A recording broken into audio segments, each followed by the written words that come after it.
nga bagamba Kennedy Miller akutusiza nga bagamba Bangkok Hilton ye sinema gye twolekedde nagamba VJ Mark nga bulijjo yabikuttemu tugenda kwolekera abyafaayo biri ebitundu 6 bye tugenda okulaba nga bagamba Nicole Kidman ajja kujja nga Katrina Stanton tuli kwanjula kwako nga bagamba Denom Elliot ajja kuitwa Hal Stanton wabula Hugo Weaving ajja kuitwa Richard Caliso mpozi Joy Smithers bajja muita Mandy Angels wabula Norman Kai ajja kujanga George McNair mpozi Jerome Ehlers ajja kuitwa Aki Ragan Noah Taylor bajja muita Billy Angels tuli kwanjula kugambye ebitundu 26 tulabwe kanyi tuli kwanjula kwako bagambye Pauline Chen ajja kuitwa Pretty Ward wabula Lewis Fianda ajja kujanga James Stanton Rick Carter bajja muita Detective King mpozi Tan Chandra Viroj ajja kuitwa Major Sara Judy Morris azinga Catherine Faulkner tuli kwanjula kwa sinema nagambe kabaka abikuttemu nga bulijjo saaba VJ waba VJ bonna VJ Mark esimu eri 0774051 nga bagamba Geoff Barton yake bifaananyi mpozi Owen Williams nakola production designing wabula Glens Jackson yakola ku bwambalo bwayambalo mu sinema Alison Barrett nakola mu kulonda abazanyi wabula Graham Revel yakoze ku nguliko yo nekalimu mpozi Keith Haggett ya assistant director asooka wabula Ben Osmo yakola ku recording amaloboozi Pamela Willis nakola kuddingana kwako ebitundu 26 byokka Marcus Desi yakola ku post production mpozi Henry Danga na Jack Gattagatta Terry Hayes yakola ku screenplay yaka cinema wabula Ken Cameron na Jack tekera awenyingiramu okaza mulimi final tutegeera everything just waiting for the monsoon agamba obudde bwali busufu nga buli kimu kirindiridde embuyaga gye bayita monsoon getting ready to ship a cargo you can't load at any port yali ku kidyeri ekimu naye ng'alinganga emigugu egitikkiddwa okudda gitamanyi wagikidda Let me introduce myself. Kaneyanjule. Worthington's my name. Worthington ge manya gange. Take your pick. I've used them all. Osobola kumpita Stanton. Years. Graham Greene amalala. Osobola kumpita lunali yagala. Emyaka jimbonyeza bonyeza. In fragments half remembered. Ebimu mbijjukira. Naye bisinga mbijjukira. You take me back into a past I tried so hard to bury. Bwendowooza nzire emabega mu biseera eby'emabega bengezaako ennyo okuziika. Son of General Angus Stanton. Nali mutabani wa General Angus Stanton. I was 20 years old when war broke out. Nalina emyaka 20 twabukana nali kitange. Prepared me for what I found. Era tagenda kunsonyiwa lw'ebyo. 3 years as a prisoner of the Japanese. Namala emyaka 3 ng'omusibe w'Abajapani dabwe yali afaanana.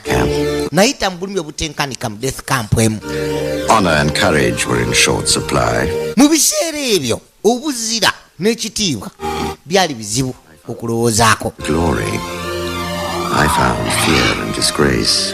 Era agamba It was over, I went yesanga ng'okutya took kwamukozesa ensobi ekyamuviirako ggobwa mu magye guilty and sentences you to oluvannyuma lw'okusiigibwa emisango mu court martial. count the accused. There was nothing left in England, not for me anyway. Agamba tewali kyali kyasigadde mu England oluvannyuma lw'okumujja mu magye. Way. Era yatambula ensi yasooka Kenya.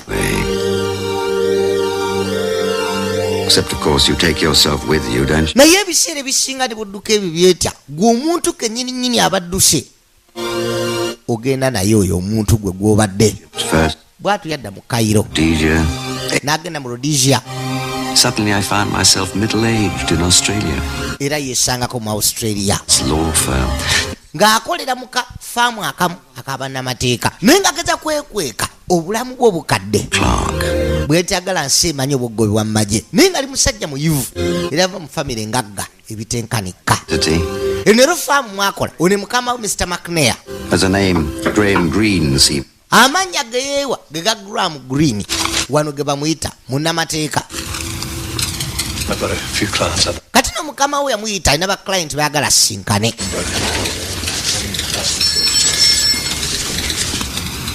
I didn't realize, of course, saakimanya about a meet we're going to change things. nti abantu be nali ngenda okusinkanako olwo baali bagenda okukyusa ebintu mu bulamu bwange.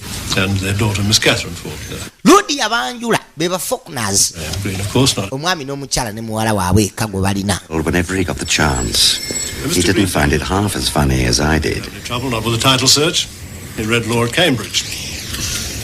Kakati nno ono gwe yabakwasa yaba bakolako balina ensonga zaabwe yatuula wabula kati yeyita Graham Greene one mukyala.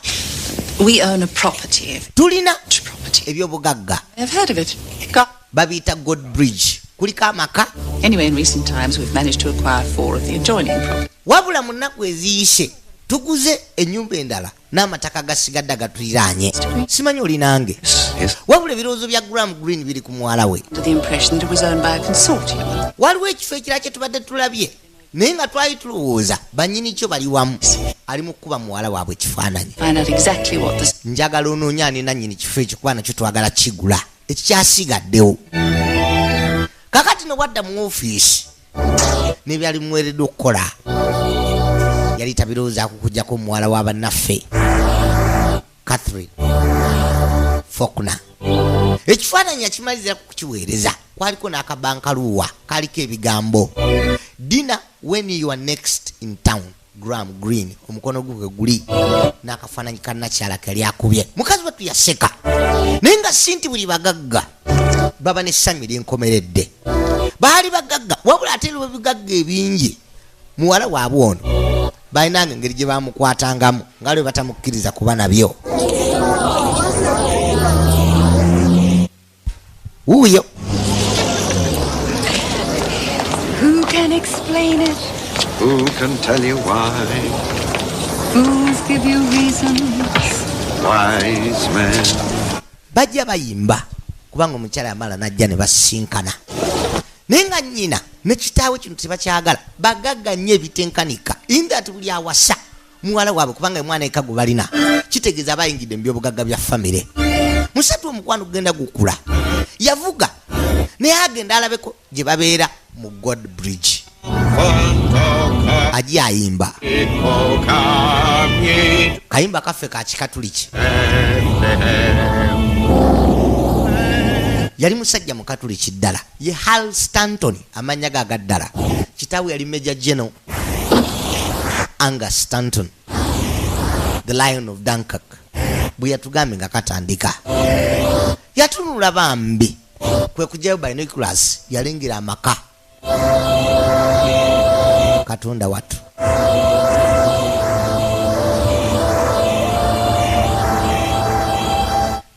Kakati nno yatuuka 1 spade. 2 hearts. baasukira mu kuzannya kalata. Pass. 4 hearts. Pass. Ye mukyala Pass. Faulkner, Well, the dummy again. omwami Faulkner ne muwala waabwe. Hard to find a good dummy. We're lucky Richard's very good at it.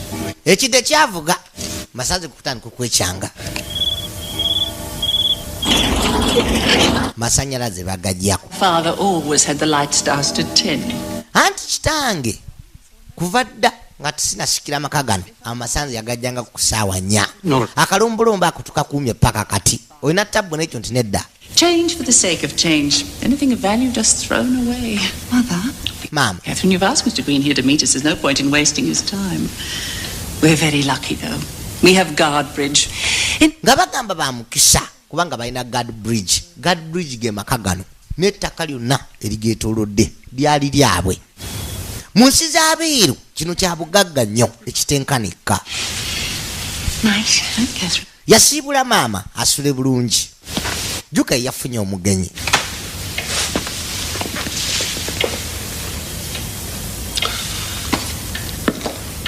I'll show Mr. Green to his room.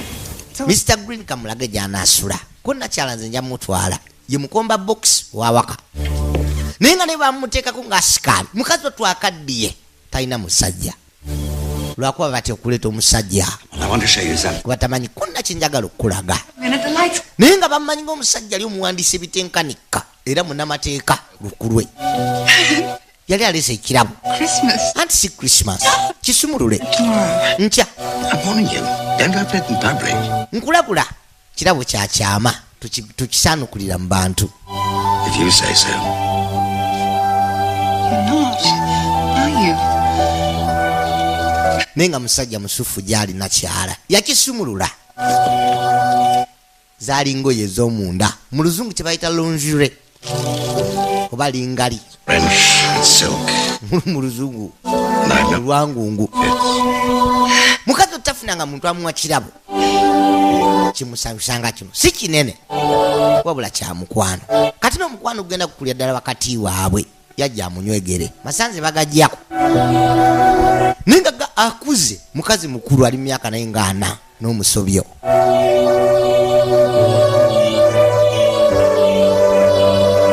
yajja kyava amunywegera wabula omukwano gugenda kukula akati waabwe kati no kakaadi akaali kajjidde ku kirabo kino kaagwa kasigadde awo wabula mukomba box ajja abagobera kyava ayitawo alina olugezigezi okukamala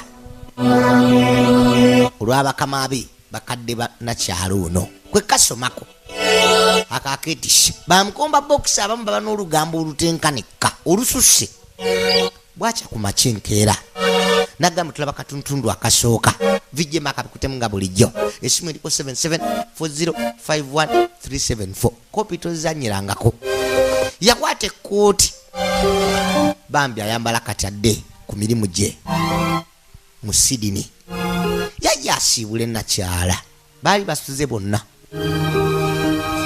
wabula omukwano gugenda gukulira ddala wakati waabwe wano waffe kizira toyinza kwebaka na mukazi mu nyumba sezaalawo na nyazaalawo yatambula kyava ggula oluggi najja agende ku mirimu kino kyasuze era kibalingiza na buli kimu ekyakolebwa kyabitegedde kimukomba box kakati nokuolwo yajja mu ofiisi gyakolera law firm eya McNair. Yes, I did. McNair Steele, Jacques Milson and Solicitors. When did this come? Ene ebbaluwa ya ZD yajja agisumulule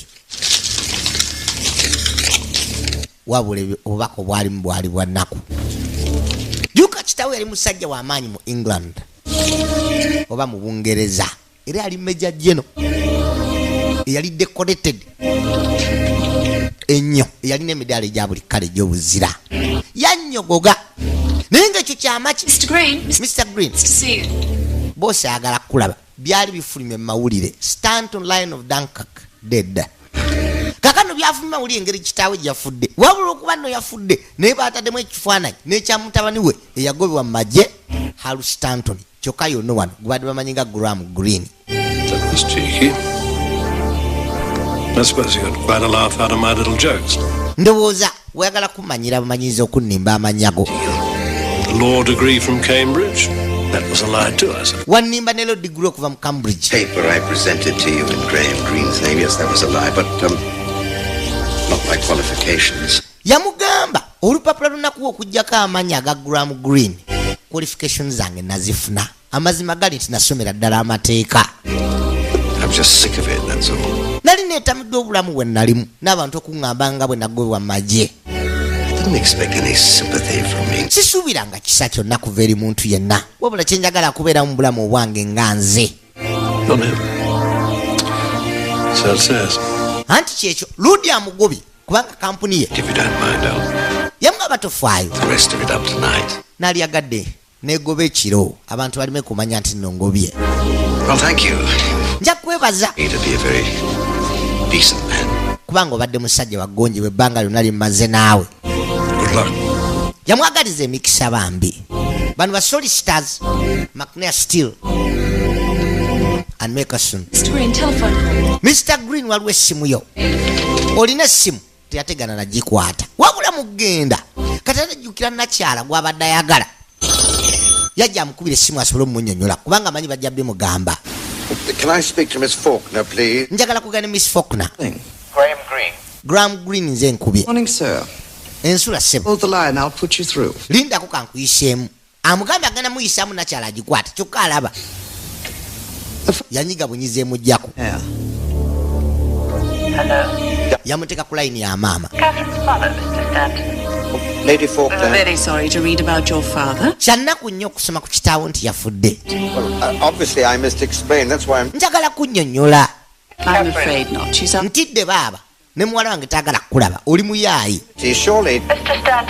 Catherine has packed up all your gifts. Catherine yapaakinzidde ebirabo byonna byewamuwa era agenda bikuddiza tekyetaagisa Let me talk to her, please. kanjogere naye bambi naye nga kyasaba kwogera nakyala bambi gweyagala tebamuwa mukisa ono ennyina yamugamba si wakuddamu kusinkana yanyiiza edda I need your help. nsaba onyambe Hi, Mr. Stanton. weeraba Mr. Stanton watulimba ddambo gwe green jjuka bagago kamala kati bakitwalanga yobe yali apanze olukwe okubabba ssente n'ebisigadde kyekifaananyi bambi kyeyali yasiiga ekyannakyala naye nga mukadde we yagambye mutabani we nti birabo byonna biwamuwa ngenda bikuweereza yawandiika mu ddayale ye kubanga yawandiikanga mu buli lunaku ebimukwatako okuva lwe yasinkana Graham Greene baamuyita Catherine kyava azingako ddayale yagikwata agitadde mu kaseefu kakeekyama najja akasiba n'akasumuluzo kwe kwata ekifaananyi kye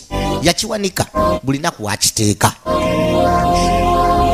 n'akwata akasumuluzo akatadde mu kabokisi akalala kubanga yali nkolaye naye nga mukazi wattu akaddiye omusajja gwabadde afunye wuyo bamulemeseza naye maama yajja gyali What did Mr. McNair want?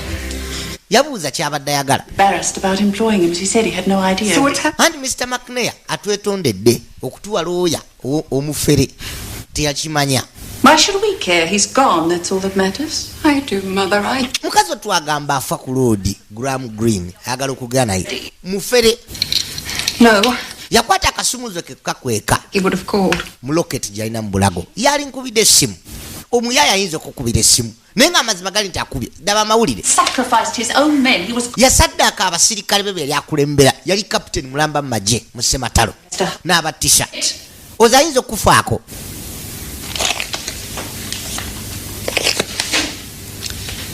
Oh, yes. I know. manyi He had the manners and he had the accent. But that was window dressing, wasn't it? alina accent ennungi ayogera bulungi wabula byonna byonna byali bya window dressing kufeera ku feesi Cared about you.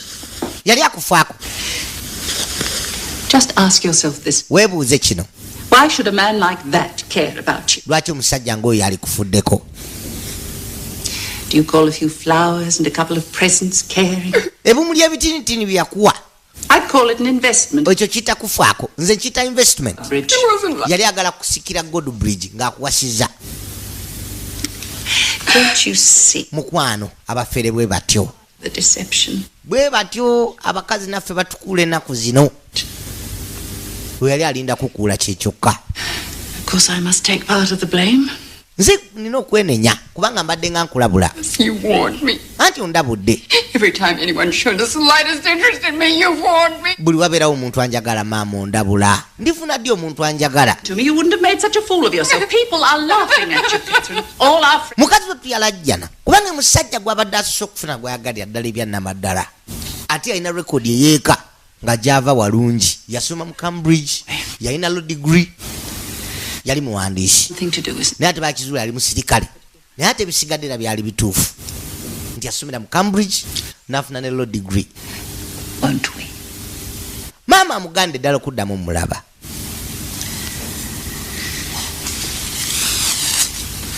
yamusanyirira enviiri akyamutwala nga mwana muto kyokka ali myaka nga 4 ennaku emutta This present? ebirabo byogenda bimuddiza Everything. buli kyeyakuwa bakyamutwala nga mwana muto And Catherine, Catherine I won't mention this again. kino njakiddamu buli kimu n'ekirabo kiri Look at me like that child. The gift Mrs. Cameron saw him give you. ekirabo Mrs. Cameron kyeyalaba ng'akuwa That one. ekyekyama ekyaliko kakaadi kano lonjure ow'omunda naye bamugambe naye ateeka omuzaayo oba okumuwa maama we amuzzeeyo bamuddize buli kyabawa. Kakano musajja wattu Juka teyali nsobi ye. Maama muwala jjana n'okumusengula bamusenguddewo bagaga tebazanya. Mu Godbridge basenguseewo okumala akabanga maka gaabwe. Ole mwami sofeeri yajja abavuga abajje wano oba dereva abavuga kwe kusimbula emmotoka abajjeewo.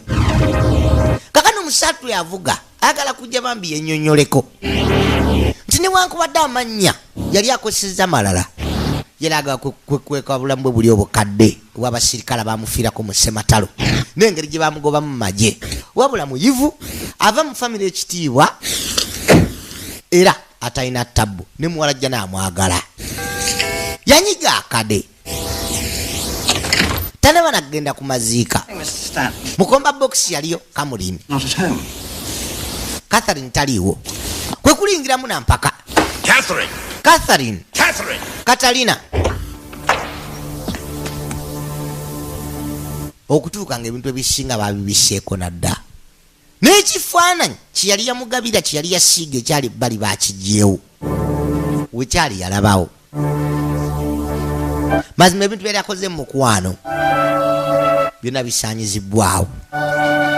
Yatambula kwe kudda ebbali yalowooza ebintu bingi yatuma ekitanda bwe baasula bonna. Miss Faulkner asked me to send you this. Miss Faulkner yansabye nkuwe bino. Where is she? Aliwa. Mr. Stanton, I must ask you to leave. Mr. Stanton nja kusaba ove wano kati nga sinayita poliisi.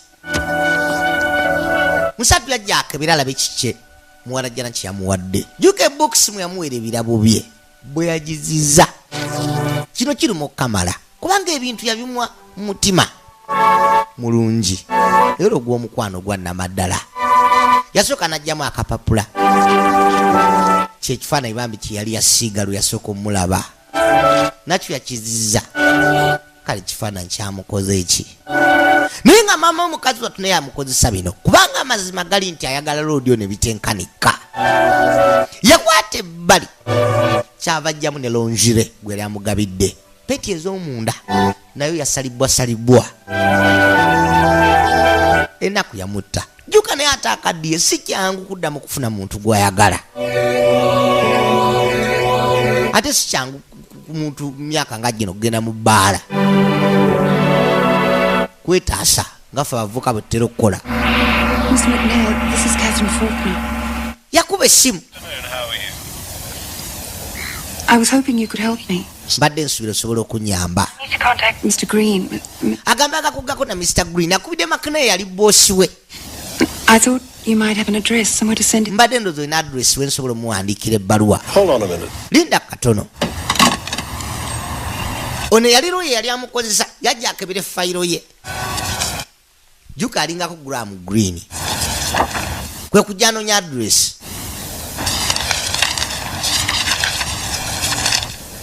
No, nothing, I'm afraid. Temuli address yonna ntidde. To be honest, I think a man who changes his name is pretty determined not to be found. Omanyi Lodi agenda akyusakyusa amannya alabika tayagala kuzuulibwa. Thank you. Weebale nnyo. Naye ng'abadde alina amawulire gayagala omuwa mukazi wattu. Ate nga gwe mukisa gwabadde afunye kuba abadde mu ddwaliro. Ono kwe kujjako n'amanya ga Graham Green. N'ateekako amanya ge baazula nti gegali amanya gaaga matuufu aga Hal Stanton. Fayiro ya Graham Green agiteeka ebbali. Musajja wattu. It's ironic, isn't it, Doctor? Yasalawo kubula. Nakyala ali wa dokita. I'm going to be... Wabula amawulire agaliwo ali lubuto lwa myezi nga3. Could you marry him? Ogenda mufumbirwa. If I could find him. Singamba muzudde n'ali agadde omufumbirwa.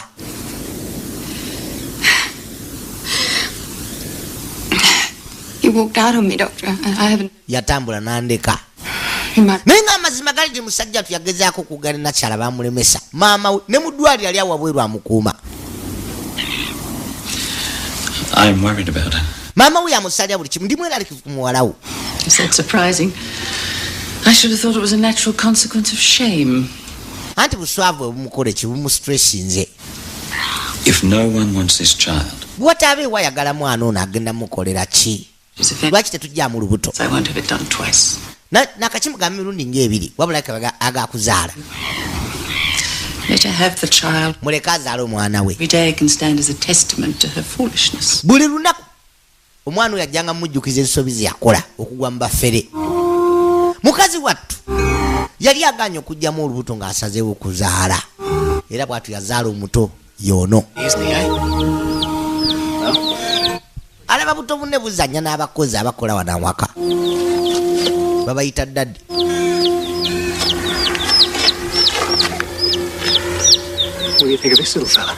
Kiki olowooza akantu kano kwe kuddukawo naye ng'alina kyawulidde ekya daddi kyatawulirangako waka.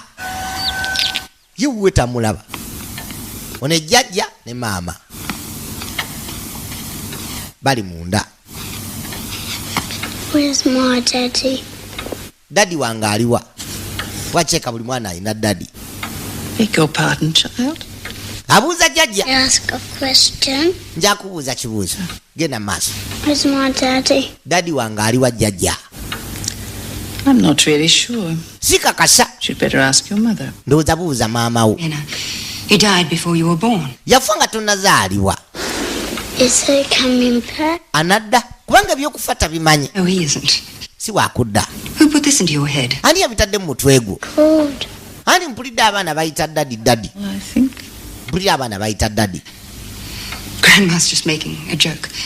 Jjajja wamma asaaga. Yes, I'm just making a joke. Nsaaga A busaaga. very funny joke. Anti ejjoko nga tesisa. Kubanga mugambe jjajjaawe yali mufere yafa. Kakano bw'atyo mukazi wattu bwe yakula nga tamanyi kitaawe owa sinema budduka. Nagamba tula Bangkok Hilton ebitundu biri 6. Waliwo eyajja ku olwo gwe baali batumizza. Ye munnamateeka McNair owa famire eno. Kazikiza sigala. And your mother has asked for you. Maama waakutumizza. She's in the sitting room. Ali mu ddiiro. Yajja musinkane.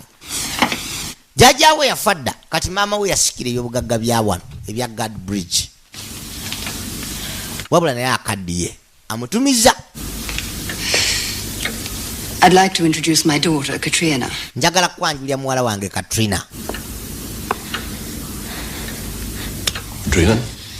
Hello. Hello. Sit down, dear. Tuula wansi mukwano. Yamuwa mannya ge.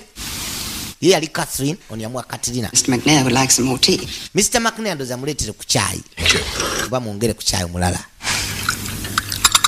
What have you been doing up there? Kiki obadde oliko? What sort of work do you do? I build things.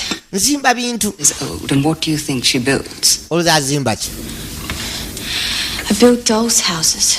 Agamba azimba buyumba bwa ddole n'abuteekamu n'abantu. Just houses, though, and mansions, complete with little people. Akola bu mansions obwa ddala And sisters. nga bulimu n'abantu. A proper family. Famire ya ddala kubanga ye takuze nayo. Right. It's silly. It's just a hobby. Anti kya busiru wabula kintu kyenkozesa ng'omuzannyo. Queen Mary collected them. Beautiful things. There's one on display at Windsor Castle, I believe. Agamba tabinyuma biyinza omuyamba olunaku olumu. Who thought that? A doll's house. Still, that's often the way, isn't it? The most underrated things turn out to be the most valuable. Laba I don't know what historians would make of these. simanyi kiba historians bayinza kwogera ku kino. It doesn't have any windows. What sort of house? Wabula God Bridge gye yazimba ey'obuddole bwe tena madirisa. Lodi yatunula naye nga mulaba ng'omulwadde ko nalina asthma. Things. Different things. History, novels. Tell Mr. McNair what you like most. Mu buli ekyosinga okwagala. Romances, Mr. McNair. My mother means romances. Agamba asinga kunyumira butabo bwa romance oba obw'omukwano. I'm sorry. Asthma alinnya kono mu nsonyiwe. You'll excuse me. Kwe kusaba She suffers from asthma. alina asthma. I'm afraid few people realize how debilitating it can be, not just physically. You must forgive her. Wabula tumusonyiwe bino si bibye. naye nga lodi amanyi nnyo ebikwatagana ku famire eno. Nervous thing. Is that what they told you? I don't have much faith in doctors. I never have. Agamba teyeesiga nnyo basawo era tabeesigangako mu bulamu bwe. Child. That's why I kept her here. This has been her school, her nga sinnamuleeta wano world. She ensi nali saagala agimanye nnyo wano wabadde essomero wabadde buli kimu gy'ali. I think you'd be surprised how fast you could adapt. God willing, she went. Yamugamba alina omutaako agende kwamanyira ensi y'ebweru akulidde waka Emily. n'okusoma leese nga basomesa ne bamusomesereza wano. The life you want for her. naye nga kati nakyala bw'afa muwala we yasikira ebyobugagga bino byonna. For one. In the end. bagagga bazibu. Happier one. I'm sorry, I can't agree. You don't have to. maama yamuyita ali mu ddirisa abalengera. I'm her mother. nze maama we My concern. And I'm just a lawyer. nina ebinkwatako anti nze ndi munnamateeka lindako. You're the family lawyer. oli famire lawyer. That's why I've asked you here. I need to appoint a guardian. njagala kufuna omuntu anaamulabirira nga nvuddewo. To her affairs. Surely you do that. Yes. But I'm talking about the future. njogera kati ku biseera eby'omu maaso. Planning, that's the advice we lawyers all... kisufu okuyiya. Make a will. njagala n'okukyusa eddaame lyange. I'm sorry, is it... Cancer. kansa yannuma ngenda kufa essaawa yonna. Does she know? muwala wamanyi nedda Nor should she, not yet. sinaba mutegeeza era saagala mutegeeza kati. To tell her? ndowooza wali badde omugamba juka ate amukuziza tamanyi ensi yabweru akulidde wano waka. Share an easy confidence. No. nagamba tulaba katuntundu akasooka buli mukaaga. Done my best to protect her. She believes that her father, my husband, agamba akkiriza nti kitaawe yali bba yafa isn't to disillusion her. era agala muleke mu birooto ebyo. yatuuka bwe bali. Would like to change for dinner. Show him to his room, please. omwami mulage room asobole okukyusa tusobole okulya ekyeggulo. No, I'll stay. nze tufaayo nja kuba bulungi. yajja amutwala asobole okukyusa.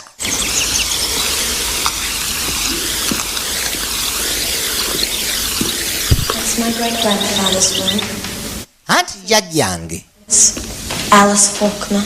yazimba ennyumba nnene. All of them left exactly as they were. The sort of tradition.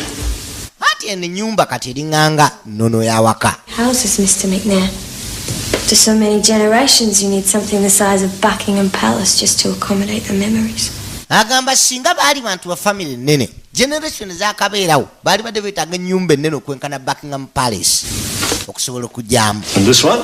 ate wano That's mine. kisenge kyange ekyo Well, njagala muntu akiyingiramu njakula byokola. as I said, I'd like to see it. nga bwe nagambye njakula buddole bwo. Mr. McNair. nedda Mr. McNair Stand me. I meant it. You made this? yekkaanya obuyumba bulimu ne furniture. The furniture? ne furniture ena gw'omukola nti ddala.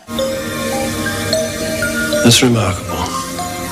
naye nga kyetaagisa amagezi n'obukugu mu architecture okukola obuntu nga buno newankubadde bu doll house oba buyumba bwa ddole wabula waakulidde alina ebyuma byonna byetaagisa okukola ebintu bino. talina kukola kuba ssente balina mpitirivu nzibu. ate kati yazisigalamu na maama we ate maama we bw'afa zonna zize. ene guard bridge gye yakola mu kaddole tekuli madirisa. What do you make of my guard bridge, Mr. McNair? kiki olowooza ku god bridge yange? Certainly is an interesting work. anti nsanyusa. Peculiar. A little bit odd. nagambye Nicole Kidman ageeka bamuyise Catherine. Ah, paint too. n'okusiiga osiiga. Just a bit. agamba amanyi art. I inherited it from my father. baŋŋamba nti omuze gwo nagusikira kuva ku kitange nti naye yali artist musufu. kulaba sigala naye nga amazima gali ne kitaawe yali artist ebitenkanika kyovula omusaayi teguzanya tamulabanga nako nywa kusigala. My mother doesn't allow it. maama tanzikiriza kumunywa. Always do what your mother says. okola bwe kimaama we kyakulagira okukola Mostly. okusinga. Aren't children supposed to? si abaana bwe tulina okuba kono ye nenywako sijja mugamba wabula munnamateeka waabwe yajja amukolereze kasegereeta.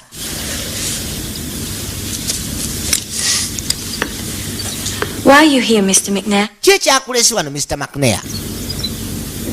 Family matters. Nsonga za famire. I have to put some things in order, that's all. People think I'm stupid Abantu balowooza ndi musiru just because I'm awkward and I get nervous. ndozera okuba nti atya nnyo. And there are a lot of things I don't know, but I do know one thing. Bingi bye simanyi wabula manyi kimu. People don't always say what they mean. Abantu teboogera nnyo kye bategeeza.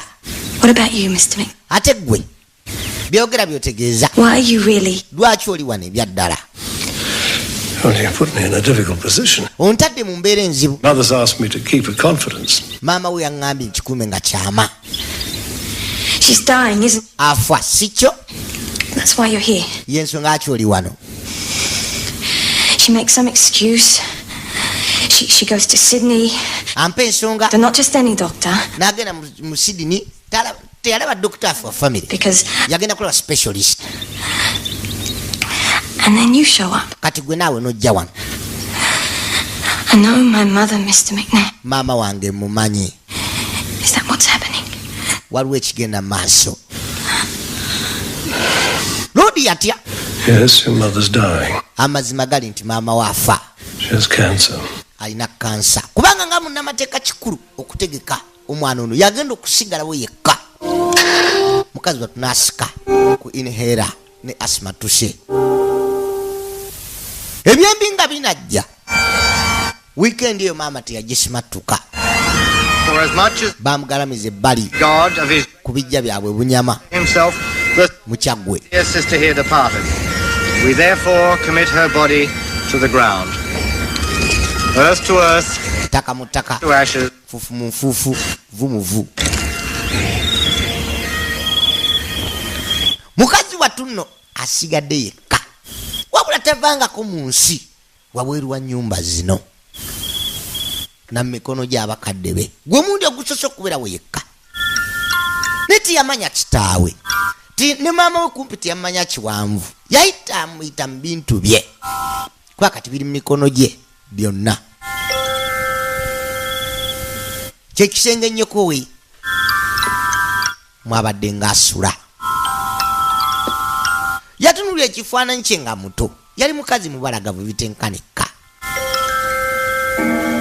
Naye n'amanya olw'okumwagala ennyo yamuwagage. Yasigala mu nnaku eyo nga tamanyi kyakkola. Kati nno yali asuze nakyawo bambi olw'omukwano gwe alina ne maama we. Ye yamukuza teyamanya kitaawe kuba bamugamba yafa nga tannamuzaala. Yaddemu n'akitunulira nate. Kwe kuzza amaaso alina okukizaawo. We yakijje ng'alaba waliwo seefu. Juka ate n'esseefu maama mwe yaterekanga ebintu bye. Yanoonya engeri gy'agigula emubuze kwe kutinkula buli kimu yagwa kabokisi. Naye ng'ate akabokisi kano nnyoko mwe yateekanga ekisumuluzo ekyaggulanga ebbali. Era niko kunoonya ate ekiggula kano akabokisi nakyo takiraba. Era niko okuggyayo ebintu byonna buddolowa bwa maama bambi. Gwe bw'atandise okubeera anxious mwalibaamu ebyama ebirala oba ebyogera ku kitaawe yagwa kaloketi ke akasumuza akalabi n'asooka akajjamu kyava ajja yajja kabokisi keyasoose okugwako ne kamulema okuggula akaggudde kwe kudda munda mwako. Era niko okutinkula buli kimu ekyalimu kyava agwa kasumuluzo akala munda n'akimanya kalima nkaggula wano yakwateko kyava ajja ggulewo mu kuggulawo munda juke mwali ddayale n'ebintu bye birala ebyekyama yakwate kuba abijjeyo kyavadde ebbali.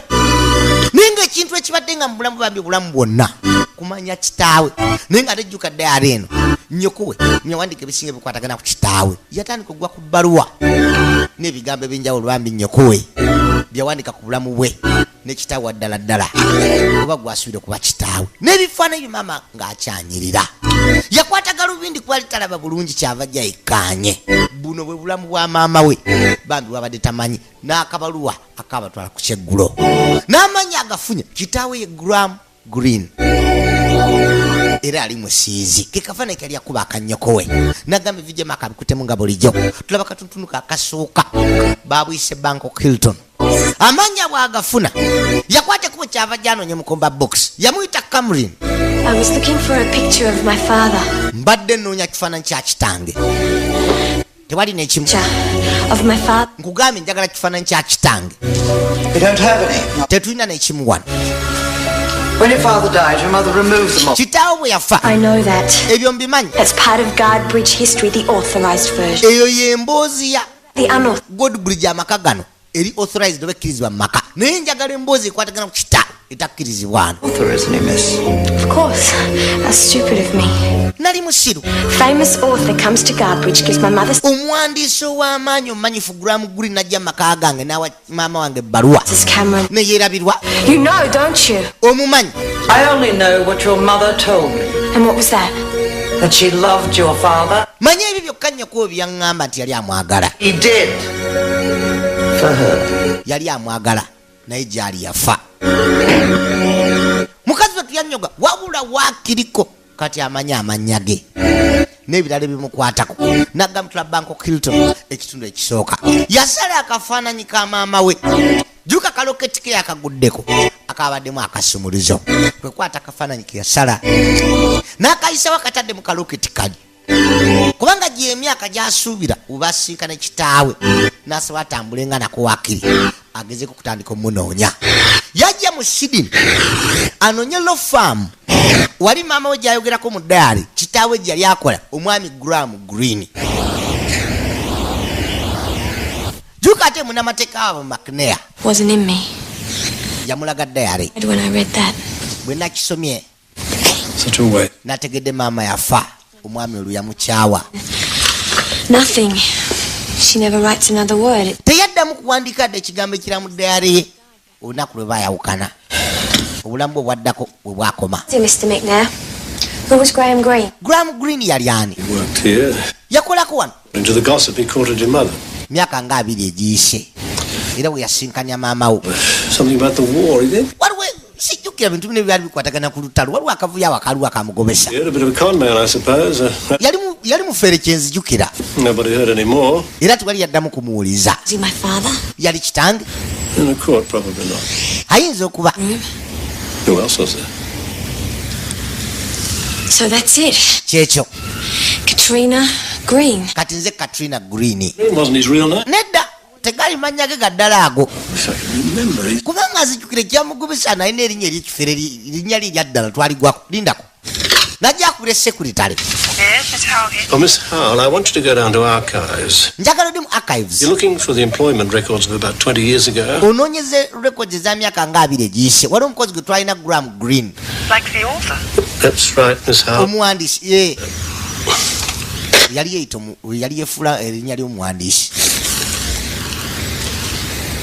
Suppose you find him. Bw'onooba omuzudde ogenda kukola ki? What then? Ki ekinaddirira? I don't know. Simanyi. Well, I don't mean to be unkind, but he may not enjoy being. Ayinza obutanyumirwa kuzuulibwa naye nga jjuka kagagga kazibu kati nga munnamateeka ate amanyi oli ayinza okuyingira mu byobugagga byako. He's still alive. That's occurred to me too, but what else can I do? At Nze gye ndi ki ekirala kyensi kyemba nkola the moment, mukadde kano I'm sort of lost. ninga eyabula nja kuzuula buzu kitange. As once before, you're a very talented young. Oli muwala alina ebitone lwaki teweekolera mirimu gyo? Nakyala yajja sekuta ne fayiro Thanks. Is that the one, Yes. Mr. yeeno ye ya Graham Greene najja anoonya awali amannya ge agamuviira kugobebwa naye nga jjuka muno mu fayiro mwalimu ga Graham Greene gokka. Muwala gye n'abadda jjuka yakyusa erinnya ku ngulu Stanton. Hal Stanton. Hal Stanton ge gali amannya ge agaddala. Man of Dunkirk. Kitaawe yali General, Major General we Dunkirk, Lion of Dunkirk. Bajja bakebere mu byafa bya Bungereza kuba ali musajja manyufu nnyo. Stanton. Stanton, Major General Angus James Stanton. Oh, for sure. Yali musajja ali decorated. Muli kaawuliramu ate essanyu. Kubanga wano biraga ne kitaawe musajja manyufu. Yes. Newankubadde lwe ludda lwe yali tamanyi. At least. omuvubuka abadde alina na linnya limu lya Katrina. Maybe you know where he is. Address kweri. If you're sure you really want to know. Ddala okakasa oyagala muzuula. What would you do? Kiki walikoze singa ggwe? If I was young again, Singa nali muto nate. I had the whole of my life ahead of me, and Nga nina obulamu bwange bwonna mu maaso. Nina ne ssente mpitirivu. if it didn't work out, I wouldn't give a damn. Ng'obulamu tebukola. N'aligezezaako kumunoonya bwe kitaalikoze nezzira ku byange ebirala. Thank you. Kamwebaza. Kubanga akazizaamu amaanyi. Anti nkwagaliza mikisa n'okuzuula kitaawo. Butereevu. Lwena kasemero kwati ku Ddugala.